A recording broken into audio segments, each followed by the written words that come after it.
Bright lights, big tickets. A 9 Wants to Know investigation has found one group that's not paying up when they're caught on camera. Speed vans and red light cameras are meant to prevent this. The city of Denver's laws are clear. $80 fine. Drivers who get busted, like Frank Barella, are expected to pay. I don't want to pay it, but I will pay it. While he's coming up with the cash, a 3-month 9 Wants to Know investigation discovered one group has repeatedly avoided paying tickets.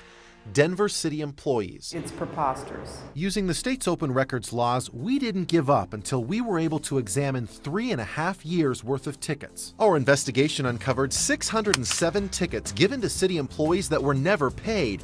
20 of those unpaid tickets in the Parks and Rec Department, 79 in Denver's Public Works, including a garbage truck, a sewer truck, and even the person who gives you parking tickets. City employees seem to get better treatment than the rest of us. But that's not how it's supposed to work. When a city car gets captured, most departments send the ticket to the employee's boss. They're supposed to ask the employee to pay, but there is no citywide policy requiring this. It's important that we make sure we have, number one, a policy that is consistently applied across the city as much as we can. But the agency with the most unpaid tickets says it shouldn't have to pay.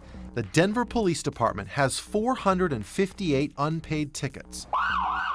If they're on an emergency and they run a red light, they're excused. Correct. If they're not on an emergency and they run a red light, why don't they have to pay for that ticket? Because they receive discipline, and we track that discipline. DPD opens a case with Internal Affairs. Officers get 2 warnings each year. After the 3rd, they have to give up a full day's pay. But even then, they don't pay the ticket. You say that you have to obey the same laws as the general public, but the general public is required to pay and officers aren't. Well, because I think our discipline is more severe. Police Commander Pat Phelan says disciplinary records affect promotions, and the current policy works.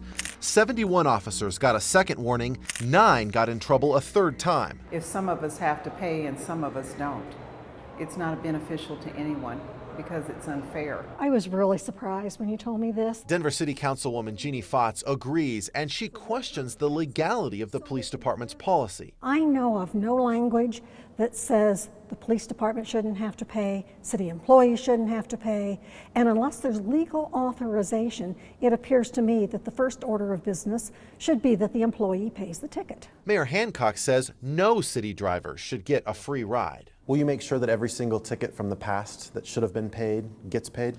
We're going to do everything we can to make sure we collect on those tickets, absolutely.